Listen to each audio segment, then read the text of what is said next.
살아가고 있죠. 혼자 사는 것 감당할 수 있습니다. 혼자 뭐 숲속에 들어가서 무인도에 사는 사람들도 종종 있는데, 아무리 그래도 사람은 사회적 동물이기 때문에 관계가 없으면 제대로 된 인생을 살아갈 수가 없습니다. 하나님과의 관계, 나 자신과의 관계, 그리고 사람과의 관계, 이 세 가지 관계를 계속 유지하면서 살아가는 사람이 가장 행복하죠. 근데 가장 불편한 일이 어디서 오느냐? 사람과 사람 사이의 관계에서 온다는 것입니다. 가정 안에서도 사람과 사람 관계잖아요. 그래서 가정에서부터 이것들이 잘못 한번 문제가 생기기 시작하면은 계속 관계가 꼬여져요. 그래서 정말 100가정이 있다면 바람잘 날 없는 그런 가정이 과연 몇 가정이 있을까? 보면 다 있죠. 어딘가 모르게 있습니다. 서로 보이지 않게 있어요. 그런 부분들이 너무나도 많이 있다. 그래서 이런 관계가 생기면 삶이 뭔가 모르게 쉼을 얻을 수 없고 평안을 얻을 수 없는, 그래서 뭔가 모르게 계속 힘든 인생을 살아갈 수밖에 없는 것입니다. 그렇다면 이 관계는 과연 무엇 때문에 생기는가? 오해 때문에 많이 생긴다 하지만 가장 근본적인 것은 죄 때문이다 라는 것입니다. 관계를 해치는 것은 죄 때문이다. 하나님과 우리의 관계가 틀어졌습니다. 왜 틀어졌을까요? 오해 때문에? 그렇지는 않죠. 죄 때문에 틀어진다는 사실입니다. 죄가 끼면 모든 관계가 틀어질 수밖에 없거든요. 그래서 하나님은 법을 만드셨어요. 법을 만드신 이유는 왜 그럴까? 이 죄를 다스리기 위해서, 이 죄를 통해서 벌 주시기 위해서, 일단 법을 만드는 이유는 벌을 하기 위해서라고 생각하지만은, 하나님께서는 법을 만드신 이유는 다시 관계를 회복하기 위해서다 라는 것이거든요. 세상 사람들 일반적으로 생각할 때는 법을 왜 만들어? 법이 있어야지 저 사람을 법으로 다스릴 수 있지, 죄를 범하면 법으로 통제하려고, 이런 마음을 먼저 생각하시죠. 그런데 생각하는데 하나님은 그런 분이 아니라 법을 만드는 이유는 다시 깨진 것들을 회복시키기 위해서 만드신다라는 것입니다. 그래, 우리가 근본적인 생각이 달라요. 우리가 일반적으로 생각하는 발상과 하나님이 만드셨을 때는 다른 방식이라는 얘기입니다. 그래서 오늘 수요 모바일 말씀도 그랬죠. 하나님이 어둠과 환란을 창조하신 이유 했었을 때 사람들은 이해를 못해요. 왜 그런 걸 창조하셨나? 좋은 것만 하시지 이렇게 생각하죠. 사망과 복과 저주와 또 뭐 있죠? 생명, 이런 것들을 신명기에 보면은 이것들을 또 하나님이 우리 앞에 두셨대요. 왜 복과 생명만을 주시지 사망과 저주도 우리에게 주시냐 이거죠. 왜 주시냐 이거죠. 이렇게 생각하면 하나님께 반문하죠. 왜 그러십니까? 귀한 자녀 삼으셨다면은 좋은 걸 우리를 이끌어 주시, 좋은 것만으로 이렇게 하시는데, 우리 다 그렇게 얘기하고 있는데 다 하나님 뜻이 있다는 것입니다. 그래서 우리는 다 하나님이 하시는 것에는 이유가 있다. 그래서 하나님이 법을 만들었을 때는 이유가 있다.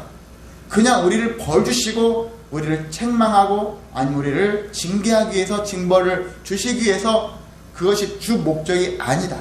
하나님과의 관계를 회복하여서, 사람과 사람의 관계가 회복되어서, 그리고 나와 나 자신의 관계가 회복되어서 화평을 이루며 살라는 의미로 그렇게 법을 정해 놓으셨다 하는 것을 전제로 오늘 말씀을 가볼 함께 은혜를 나누고자 합니다.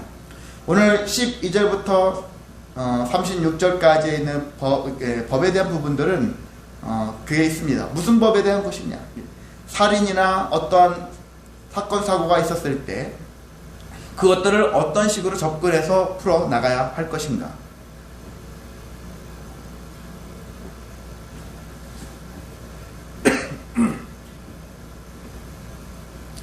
그래서 12절에는 먼저 사람을 쳐 죽인 이야기 나오죠. 살인죄에 대한 얘기 나오죠. 제6계명인 계명, 살인하지 말라에 관련된 계명이라고 할 수 있는데, 이 계명에 대한 부분들을 먼저 출발로 함께 말씀을 나누고자 합니다. 형법에서 가장 무서운 형법은 뭘까요? 살인죄죠. 살인죄예요. 살인의 사형의 해당하는 죄, 사형죄, 사형에 처한다. 오죽 죄가 얼마나 심했으면 사람을 죽이는 걸로 벌을 하겠냐, 이것이 있거든요. 근데 이 사형제도에 대해서는 각 나라별로 다 이해관계가 있어가지고 어디는 이미 1970년대인가요? 그때 전 세계적으로 사형제도에 대한 어떤 찬반 양문 같은 것들이 많이 일어나서, 그래서 어떤 나라들은 이참에 우리 사형제도 없애자, 사형제도는 너무나 이렇다, 어디는 그렇지 않다, 사형제도가 있어야 된다, 이런 얘기들이 있어가지고, 그래서 어느 나라는 있고 어느 나라는 없고 하는 그런 것이 있거든요. 그 사형제도 폐지를 주장하는 이유에 대해서는 몇 가지가 있는데, 그건 인간이 인간을 죽인다라는 것은 너무나도 야만적인 것이다, 비인간적이다 라고 얘기를 하고 있습니다. 그리고 형벌의 목적은 뭐예요? 형벌의 목적은 교화를 시킨다. 사람들 교도소 보낸다면 왜 교도소를 보냅니까? 벌을 가한다고 했지만 그를 교화시킨다고 하잖아요. 다시 가르쳐서 제대로 된 사람으로, 죄를 짓지 않는 사람으로 그렇게 만들어내기 위해서는 이 사람을 죽으면 안 되잖아요. 지금 죽여버리면 이 사람을 교화를 시킬 수가 없으니까. 그래서 교화 목적으로 생각한다면 우리가 사람을 사형제도를 행하면 안 된다라고 얘기하고 있습니다. 그리고 사형제도의 위력이 크지 않다, 이 이야기는 뭐냐면은, 야, 이거 하면 너 죽는데 사형이래 했었을 때 사람들이 언뜻 보면 그게 그렇게 하면 죽어? 아유, 이거 하면 안 되겠구나. 처음에 그 생각이 들 수 있겠지만은 막상 그렇다 할지라도 사람들이 그 사형에 해당하는 죄를 그럼 안 할 거냐? 아니라는 거예요.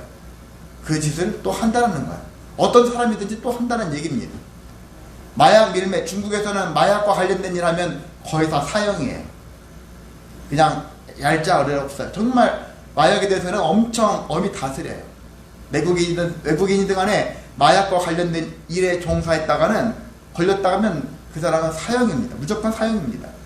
근데 그런 일을 하게 되어지는데, 그런 부분을 그렇게 할지라도, 사형시킨다 할지라도, 그러면 마약이 없어져야 되잖아요. 마약을 관련된 일에 종사하는 사람들이 없어져야 되는데 그렇지 않다라는 거예요.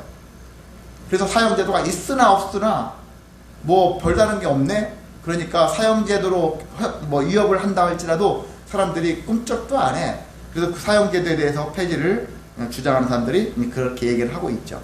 그래도 가장 큰 문제는 사형제도 중에 이제 폐해가 뭐냐면은, 판사들이 있잖아요. 판사. 오판할 수 있다는 얘기예요. 사실 오판이 많습니다. 제가 법에 관련된 종사하는 사람은 아니지만은 그동안 여러 가지 많은 정보를 받았었을 때, 그래서 많은 사람들 상당수가 꽤 1, 2%냐? 그것도 아닐 거예요.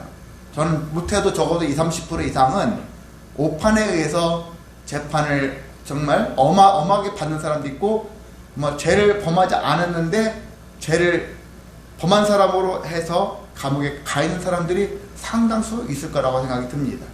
자기 죄를 증명하지 못해서, 결백을 증명하지 못해가지고 그래서 못 가는 사람들이 많거든요. 그래서 감방에 가 있는 사람도 많습니다. 그래서 오판했을 때 나중에 지나가, 아유 이게 잘못된 판결했어 했는데 그 사람은 이미 죽어 없어진 거예요. 회복할 수가 없는 거죠. 그러니까 오판 가능성도 있기 때문에 사형제도에 대해서 신중해야 된다라고 하는 것을 볼 수 있습니다. 그리고 어떤 사람이 범죄를 저질렀다고 쳤었을 때 그 사람이 어쩔 수 없이 내가 저지르고 싶은 게 아니라 사회적인 분위기가 그걸 하게끔, 그렇게 범죄를 유도하게끔 되어져 있는 그런 시스템 문제도 있거든요. 사회 환경이 그렇게 나도 모르게 거기에 들어가서 괜히 공범이 되어버리는 그런 현상도 있거든요. 그래서 그런 여러 가지, 이 사람 너만의 문제가 아니라 사회 현상의 문제, 사회 시스템의 문제여서 발생하는 사건도 있기 때문에, 그래서 이것을 한 사람의 죄로만 물어서 사형제도를 사형을 시켜버리면은 문제가 심각하다, 이렇게 보는 사람이 있는 것이죠. 어떤 또 사형제도를 유지해야 된다 하는 사람은 이제 반대죠. 야, 사형제도가 있어야지 그나마 사람들이 범죄를 덜 할 수 있어. 그래서 범죄 억제 효과가 있다고 얘기하고 있고요. 이 사람을 살려두게 되어지면은 이 사람을 통해서 더 많은 사람들이 안 좋은 영향을 받을 수 있어. 그래서 더 많은 사람들이 죄의 수법이 더 아주 간악해지고 또 사람들에게 더 교묘해진 그런 범죄들이 일어날 수 있기 때문에 흉악성이 점연될 수 있기 때문에 사형제도를 유지해야 된다, 이렇게 주장하기도 합니다. 이 사람들이 나중에 탈옥하거나 아니면 사회에 나왔습니다. 나왔을 때 과연 이 사람들이 사회에 제대로 된 이바지하면서 살아갈 수 있을까 하기보다는 다시 재범을 하여서 사회에 큰 혼란을 줄 수도 있기 때문에 사형제도를 유지해야 된다, 이렇게 주장하는 사람들이 있습니다. 자, 이렇게 사형제도를 폐지하자, 사형제도를 유지해야 된다 라고 할 수 있는데, 그러면 오늘 성경 말씀은 어떻게 하고 계실까? 특히 구약 말씀은 우리에게 어떻게 지금 접근하고 있을까 보았을 때 사형제도가 있다라는 것이죠. 사형제도가 있습니다. 구약에서는 한마디로 반드시 죽여야 할 사람들은 있다, 존재한다, 그리고 죽여야 된다 라는 얘기를 하고 있고요. 21장 12절에서 사람을 쳐 죽인 자는 반드시 죽일 것이나, 이렇게 나오죠. 반드시 죽여야 된다라는 것을 얘기하고 있죠. 이게 사형제도인 것이죠. 사형제도. 그래서 성경은, 구약은 사형제도에 대해서 좀 권장이라고 하기보다는 사형제도를 언급하고 있다, 사형제도가 있다라는 것을 하고 있는 거예요. 니들끼리 만들어봐 가지고 하나님이 명령하셔서 반드시 죽여라 라고 사형제도를 하나님께서 명령하셨다는 것입니다. 근데 하나님의 이러한 법은 무엇을 기초로 하냐면은 동해보복법이라는 그런 말로 표현할 수 있어요. 성경적 용어는 아니지만은 이것을 그냥 한자적으로 정의를 내리는 것인데, 동해보복법이다. 동해보복법이 뭐냐면은 아까 여러분 읽으셨죠? 눈은 눈으로, 이는 이로, 손은 손으로, 발은 발로, 된 것은 된 것으로, 상하게 한 것은 상함으로, 때린 것은 때림으로 갚을 지니라. 저 사람이 나를 죽였어. 그러면 우리 가족 중에서 저 사람을 똑같이 죽이는 거야. 죽음은 죽음으로 다스리고, 상해를 입었어. 그러면 입은 것을, 내가 눈을 다쳤어. 그럼 저 사람도 눈을 다치게 만드는 거죠. 이렇게 동해보복법이라는 것을 바탕으로 해가지고 법이 형성이 되었다라는 것입니다. 그러면 언뜻 보면 잔인한 것 같죠? 잔인해 보이죠? 잔인해 보이는데 역설로 우리가 다시 생각한다면은 잔인한 게 아니에요. 왜냐면은 사람이 보복을 할 때는요, 감정이 막 이렇게 올라와 상태에서 보복을 하게 되지 않습니까? 보복을 할 때 저 사람이 전에 나 한 대 때렸는데 나는 저 사람 보복할 때 2대 이상을 때릴 수도 있어요. 그렇잖아요. 더 때릴 수 있어요. 저 사람은 나를 갈비단을 부러뜨렸지만 내가 다시, 우리 가족들은 가가지고 저 사람을 집단부터 해가지고 갈비대를 10대를 부러뜨릴 수 있어요. 더 심하게 부러뜨릴 수 있고, 갈비대만 것이 아니라 온몸을 더 상하게 만들 수도 있는 거예요. 더 심하게. 그래서 하나님은 양자간에 때리는 사람도 잘못한 것이 있으니까 그 사람도 벌을 받아야 되겠지만, 또 보복하는 사람이 그 사람을 필요 이상으로 보복을 해서 더 큰 화가 미치게 되어지는 것을 방지하기 위해서 동해보복법이라는 것을 주장하신 것이죠. 그러니까 순전히 하나님께서는 공평하게 접근을 하기 위해서 만드신 법이라고 생각하면 됩니다. 잔인하다, 어떻게 죽으면 죽음으로, 이런 식으로, 눈은 눈으로, 말도 안 돼, 이렇게 생각하잖아요. 이스라엘 백성들이 이 성경을 지금 바탕으로 인해서 주변 나라들하고 전쟁을 일으킬 때 눈은 눈, 그리고 이는 이, 이걸 기초로 해가지고 전쟁을 하거든요. 저쪽 나라에서 미사를 한 대 쓰면은, 근데 여기서도 이스라엘도 한 대 써야 되는데 그렇지는 않은 것 같아요. 저쪽에서 한 발 보내면 여기서 몇 발 보낼 수 있고, 저쪽엔 더 보내고, 계속 더 많이 보내고, 이래서 작은 싸움이 큰 싸움이 되어지는 경우가 많지 않습니까? 근데 동해보복법에 따르면 더 이상 큰 싸움이 일어날 수가 없어요. 왜? 저 사람 이빨 부러뜨렸으면 나도 이빨 하나 부러뜨리면 서로가 그래 여기서 끝나자, 이렇게 될 수 있는데, 싸움이, 작은 싸움이 큰 싸움이 되어지는 경우가 세상에는 많습니다. 근데 동해보복법에 따르면 큰 싸움으로 번질 수가 없다라는 것이죠. 그래서 동해부부법이 때로는 합리적인 그러한 법제도 중에 하나다라고도 우리가 생각할 수가 있습니다. 자, 이 법에 따라서 일단 살인에 대한 얘기를 했는데, 사람을 쳐 죽인 자는 반드시 죽인다라는 것이 가장 기본 전제입니다. 전제인데, 근데 사람을 죽이는 일에는 두 가지가 있습니다. 크게 뭐죠? 고의로 죽이는 거예요. 고의로 죽였을 때랑 실수로 죽일 때가 있어요. 죽이고 싶은 마음이 없었는데 어쩔 수 없이 어쩌다가 죽게 만드는 경우도 있는 것이거든요. 이런 것들은 구분을 해야 되지 않겠습니까? 고의적으로 죽였을 때는 반드시 죽여라 라는 거예요. 그래서 여기서 반드시 사람을 쳐 죽인 자는 반드시 죽여라 했었을 때는, 고의로 일부러 죽였었을 때는, 작심하고 죽이기로 작정해가지고 죽였을 때는, 그래서 우리가 우발범죄랑 계획범죄하고는 형량이 다르잖아요. 똑같습니다. 계획범죄예요. 계획해서 사람을 죽인 자에게는 그 사람에게 관용을 베푸지 말고 어떻게 하라고요? 죽여라 라는 것입니다. 이것이 가장 기본적인 것이죠. 그런데 살다 보면은 고의로 계획적으로 죽인 것이 아니라 우발적일 수 있고, 때로는 본의 아니게 죽일 수도 있어요. 그게 어디서 나오냐면은 신명기 19장 5절 부분에 나오면 어떤 말씀이 나오냐면은, 한 예가 있어요. 한 마을에서 이웃 사람과 함께 산에 벌목하러 갔어요. 나무하러 갔습니다. 그 나무하러 갔는데 도끼질을 열심히 했거든요. 열심히 하다가 도끼질을 딱 하는데 도끼날이 쑥 빠졌어요. 빠져가지고 휙 날아갔는데 그것이 하필이면 내 이웃 사람을 맞췄어요. 맞춰가지고 그 사람이 그거 맞고 죽었습니다.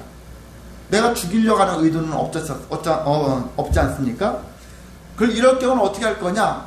이런 얘기를 하는 거예요. 그래서 신명기 거기는 더 구체적으로 예시까지 나와 있는 것인데, 만일 그럴 경우에는 그 사람은 속히 도피성으로 도망가라. 그래서 이스라엘은 요단강을 중심으로 좌측에 우측에 이렇게 동서로 해가지고 3개씩 도피성이 중간중간마다 있어서 그를 피하게 되어지면은, 도피성으로 들어간 사람은 그 누구도 그 사람을 죽일 수가 없다라는 것이죠. 그래서 그 사람이 바깥으로 나올 경우에는 언제 나올 수 있느냐? 대제사장이 죽었을 때 대사면이 이루어져요. 그 대제사장이 죽어야 되는 거죠. 근데 이 사람이 여기 갑갑해서 싫어, 나가야 되겠어. 만약에 나갔는데 그 죽은 사람들의 유족 중에서 원수를 갚아야 되겠어.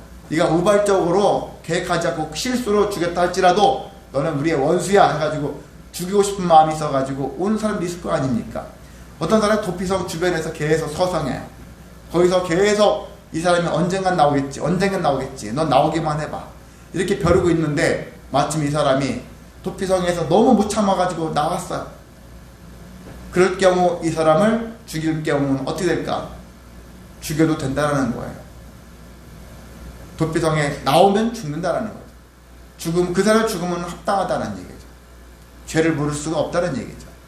그러니까 실수로 죽여도 사람을 죽인 거잖아요. 어쨌든 실수도 죄니까, 죄로 사람을 죽인 죄가 형성이 되어지니까. 근데 실수이기 때문에 대신 너도 일종의 도피성 안에서 자기 자신을 한번 돌이킨다기보다는 좀 자기 스스로를 어떻게 하죠? 그걸 돌아볼 수 있는 그러한 기회로 삼는 것, 그것들이 필요하지 않을까? 그것도 하나의 약간의 징벌 아닌 징벌. 아니면 이게 도피성은 보호처럼 다 섞여 있는 개념이라고 볼 수 있는 것이죠.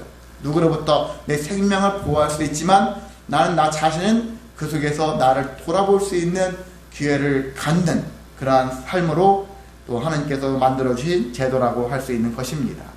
그렇게 모든 것들은 하나님이 가해자만, 피해자만 위하는 것이 아니라 가해자, 피해자를 동시에 보시는 하나님이라는 것이거든요.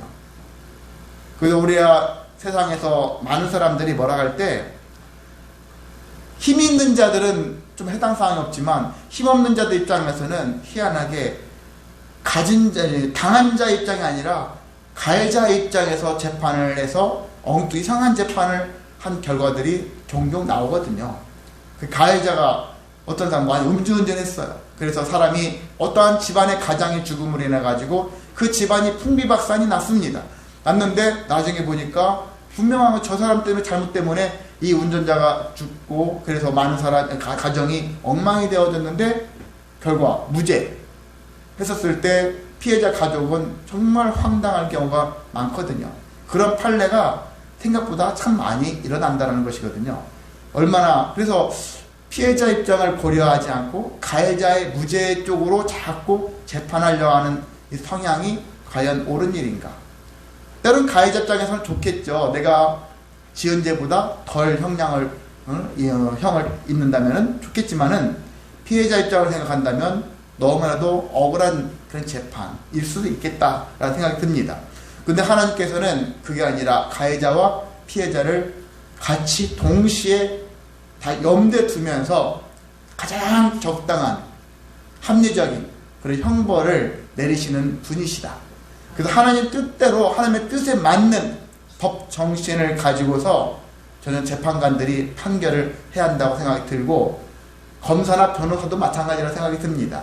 내 고객이 변호사 입장은 내 고객이 너무나도 합당치 않는 지나친 고의적인 그리고 억지로 계획적인 범죄자라면은 지나치게 그 범죄를 변호하기 위해서 힘쓰기보다는 돈이 목적이라고 떠나서 정말 그 법의 죄에 합당한 벌을 받을 수 있도록 그렇게 해야 되지 않을까. 검사도 자기가 이기고 지는 것에 대해서 너무나도 마음에 거기에 염두에 두게 되어지면은 저 사람을 억지로 계속 죄를 뒤집어 씌우려고 아니면은 다른 죄를 꺼내서라도 그 사람의 죄를 많게 해서 감옥에 꼭 가두려고 하는 그런 정신도 합당치 않다. 그래서 그런 부분들을 서로가 잘 조율이 일어나서 인간의 그런 업적 때문에 실적 때문에 이익 때문에 법을 통해서 이상한 판결을 하기보다는 정말 하나님의 뜻에 입각한 그런 양심 있는 온전한 모습으로 판결이 이루어져서 하나님께 영광을 돌릴 수 있는 삶이 되어야 되지 않을까 그런 생각을 더 많이 할 수가 있습니다. 자, 그리고 반드시 죽여야 할 자들에 대해서 특별히 언급하고 있는데 두 부류에 대해서는 반드시 죽여야 된다는 얘기를 하고 있습니다. 15절, 16절에 나와 있죠. 15절은요. 자기 아버지나 어머니, 한마디로 부모님을 치는 자, 부모님을 폭행하는 자들 있죠. 요즘 가끔 그런 부분들이 많이 일어나요. 정말 그런 부분들이 많이 일어나는데 부모님을 치는 자는 반드시 죽여라. 한마디로 부모님께 대하여 대항하는 자, 육체적으로든지 정신적으로든지 부모님을 괴롭게 하고 부모님을 폭행하는 자. 이건 육체적, 정신적 폭행을 다 포함하는 것이죠. 그런 자들은 반드시 죽여라. 되게 엄하게 다스리고 있어요. 그 심지어는 17절에 보면 뭐라고 되어 있습니까? 같이 읽어보실까요? 시작. 자기 아버지나 어머니를 저주하는 자는 반드시 죽일지니라. 저주하는 자까지도 죽이라는 거예요. 때리는 건 눈에 보이잖아. 근데 때리지 않고 저주할 때는 보통 말로도 하겠죠. 말로도 막 욕하고 뭐하고 뭐 하면서 자기 부모를 인격적으로 대하지 않고 정말 그 쌍스럽게 함부로 여기는 그런 자, 부모를 저주하는 자에 대해서는 죽여라. 엄히 다스리고 있는 거예요. 부모 공경에 대해서. 그래서 기독교는 효가 없는 기독교가 아니에요. 효가 엄청나게 강조되어 있어요. 강조되어 있는 것인데 그 신앙을 가졌다 하는 사람들이 그 효 정신을 살리지 못하고 이상한 행동을 함으로 인해서 세상 가운데 효가 없는 그리고 불효를 하는 기독교라고 얘기를 하고 있지만 그렇지 않아요. 하나님은 이렇게 부모에 대한 공경에 대한 부분들을 엄청 죽음에 이르기까지 이렇게 엄히 다스리고 있다는 것을 기억해야 합니다. 그러니까 자녀 입장에서 우리 자녀들한테 그러니까 봐봐 성경에 이런 말씀이 있어 똑바로 해 하기 이전에 과연 우리도 누군가의 자녀 아니겠습니까? 우리도 누군가의 자녀니까 지금 살아계신 부모님을 위해서 뭔가 더 공경을 최선을 다해서 해야 할 필요가 있다라고 생각이 듭니다. 아멘. 저도 잘 하지 못하는 가운데 이런 말씀 볼 때마다 부끄럽고 죄송하고 더 잘해야 되는데 거기까지밖에 하지 못하는 그런 마음, 한쪽 마음에 계속 남아있는데 최선을 다해서 우리가 부모님께 대하여 효를 공경하며 섬기며 살아가시기를 소망합니다. 아멘. 자, 16절에 보면은 인신매매죠. 사람을 납치하는 자, 인신매매.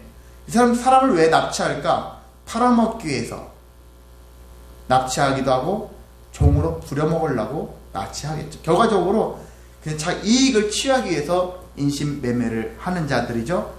이런 자들은 죽여라. 하나님은 사람은 어떤 존재입니까? 매매의 대상이 아니거든요. 사고 파는 대상으로 하나님이 창조하신 게 아닙니다. 하나님의 형상대로 창조하셨을 때는 각 사람들에게 각 거룩성을 허락해 주셨고 그 사람에게 하나님의 뜻을 부어주셨는데 사람과 사람이 어떤 이익을 취하기 위해서 사고 파는 매매 대상으로 삼는다는 사실들은 하나님 보셨을 때 하나님의 창조 질서에 크게 어긋난 행위다. 그리고 이것은 정말 하나님께서 용서할 수 없는 부분이기 때문에 인신매매하는 사람들은 죽여라. 이렇게 엄히 다스리고 있습니다. 자, 18절부터 26절까지는요. 배상, 보상 관련된 이야기들이에요. 먼저 배상 그리고 보상이란 말이 있는데 그 말이 그 말 같은데 이 두 말은 정확하게 의미적으로 법적으로 용어 차이가 있습니다. 배상이 무엇일까요? 배상은 어떤 사람이 법을 위반한 행위로 불법적인 행위로 인해 가지고 다른 사람의 권리를 침해해 가지고 손해를 끼친 일이 발생했습니다. 저 사람이 불법적인 짓을 했어요. 그래서 내가 피해를 당했어. 재산권이 어떤 침해를 당했어. 그것이 나중에 이제 발각되어졌을 때 저 사람이 그것을 배상을 해야 한다. 이게 위법을 했을 때 불법을 통해 가지고 발생된 일로 인해서 저 사람이 나한테 뭔가를 금전적인 것들을 물질적인 것들을 채워준다고 하는 행위가 바로 배상이라는 거예요. 배상. 그래서 우리가 위안부라는 얘기 하잖아요. 위안부 사건인데 그 일본이 우리나라한테 무엇을 그때는 해야 된다? 배상입니까? 보상입니까? 배상인 거예요. 왜? 위안부는 불법적인 거니까. 그 사람들 불법에 의해서 위안부를 모집했고 그래서 그걸로 인해서 이익을 취했기 때문에 그래서 일본이 한국에 보상을 해야 된다가 아니라 배상을 해야 된다. 자, 그럼 이제 보상은 반대겠죠. 보상은 무엇입니까? 합법적인 일을 했는데 합법적이라고 해서 누군가에게 손해가 안 갈 수 있냐? 갈 수가 있어요. 합법적으로 했는데도 불구하고 손해가 날 수밖에 없는 어떤 사람은 손해를 볼 수밖에 없거든요. 합법인데 합법에 의해서 오히려 손해가 날 수가 있거든요. 얼마 전에 그런 게 있더라고요.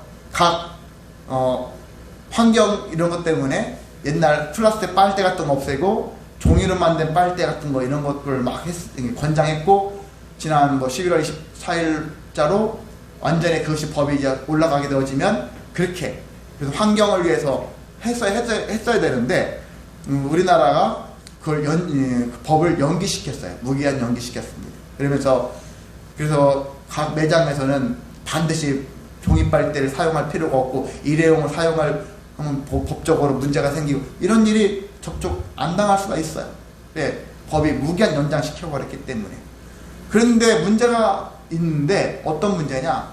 종이빨대를 만드는 회사들이 도산하게 됐다는 거예요.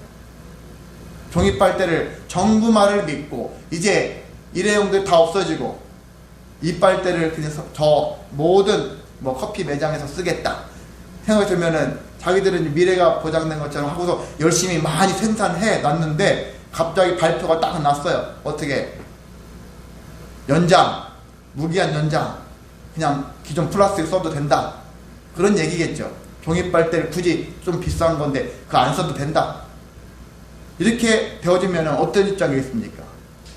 종이빨대를 만드는 회사 입장에서는 정말 도산하게 됐잖아요. 그럴 경우 정부에서 보상해 줄 수 있다는 얘기죠. 우리가 법을 이렇게 했기 때문에 너희가 망할 수도 있겠구나. 우리가 좀 그래서 돈으로 금전 지원해줘서 보상해줄게.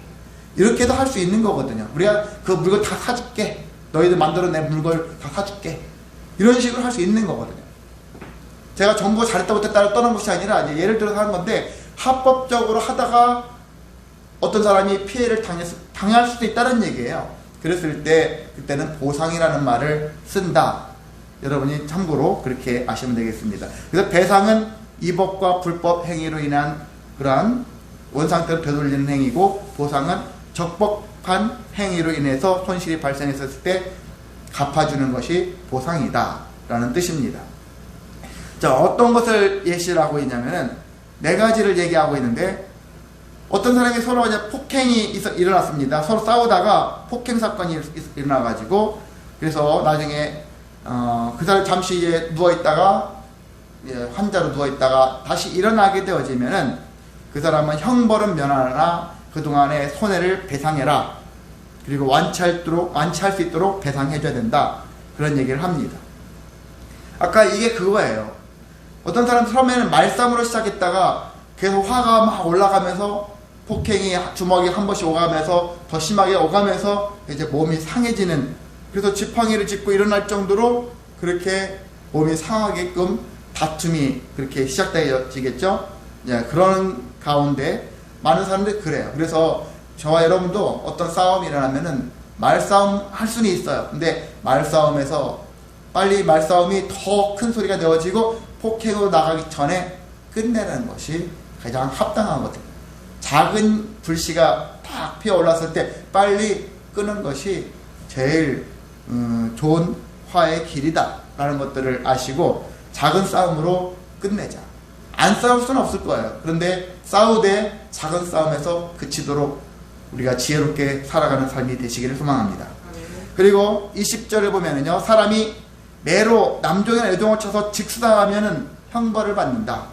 종들을 죽여버리면 즉시 직사하면은 형벌을 받고, 근데 그 종이 하루 이틀 연명하다가 죽게 되어지면 형벌은 면한다.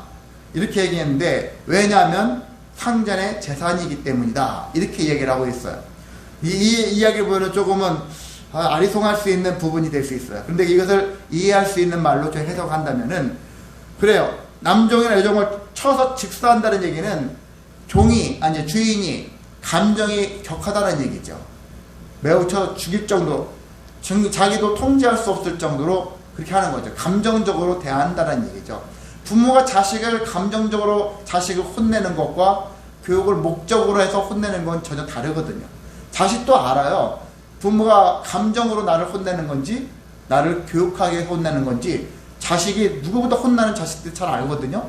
근데 그것들을 부모가 막 감정적으로 혼내놓고서 자기가 교육을 위해서 막 혼냈다고 하는, 그렇게 말하는 부모도 있지만 그건 자식을 속이는 행위입니다. 마찬가지예요. 주인이 종을 즉사할 정도로 때렸다. 그것은 감정적인 거예요. 감정이 섞인 거거든요. 이런 사람은 형벌을 받는다는 것이죠. 죽인 것에 대한 형벌을 마땅히 받게 되어지나, 근데 하루 이틀 연명하다가 이 사람만 종이 죽었으면은 그 사람은 형벌을 면한대요. 이 이야기를 어떻게 설명할 수 있느냐면은, 자, 하루 이틀 면했다 할 때 종이 죽일 의사는 없었지만은 때로는 어떤 종이 죽을 수도 있어요. 잘못 맞아도 죽을 수 있어요. 때렸는데 잘못 때려가지고 한 대 때려도, 약하게 때렸는데도 어떤 사람은 죽을 수도 있거든요. 어떤 사람은 강하게 때렸는데 살아남는 사람 있지만 어떤 사람은 그냥 툭 쳤는데 정말 죽는 경우도 있을 수 있어요. 그리고 다른 사람이 갖고 있지 않은 어떤 질병을 갖고 있어서 그걸로 인해서 죽을 수도 있고, 합병증이 발생해서 죽을 수도 있고, 여러 가지 죽을 수 있는 상황들이 많지 않겠습니까? 딱 부러지게 맞아서 죽었어. 그게 아닌 또 다른 것들이 연합되어 이렇게 복합적으로 죽을 수도 있거든요. 그렇게 되어졌기 때문에 주인이 종을 죽였다 했었을 때 가장 손해보는 사람은 주인 자신이란 얘기입니다.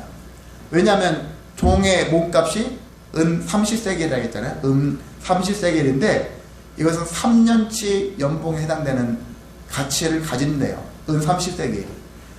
3년치의 몸값에 해당되는 부분을 잃었어요. 내가 기분 나빠하면 차를 팔아버리면 될 것 같은데 때려 죽였어요.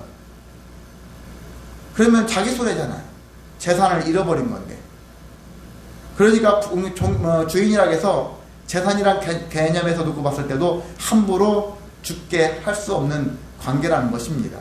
그런데 그 종을 죽게 했다 하면은 감정적인 것들을 섞어서 했기 때문에, 과학했기 때문에 그 사람은 형벌을 주고, 때로는 며칠 있다가 죽었어. 그러면 이 사람은 다른 원인에 의해서도 또 합병증이나 여러 가지 이유에 의해서 죽을 수도 있다라고 보기 때문에, 그래서 이 사람을 형벌을 물을 수는 없다, 이런 식으로 판결을 내린다는 것입니다.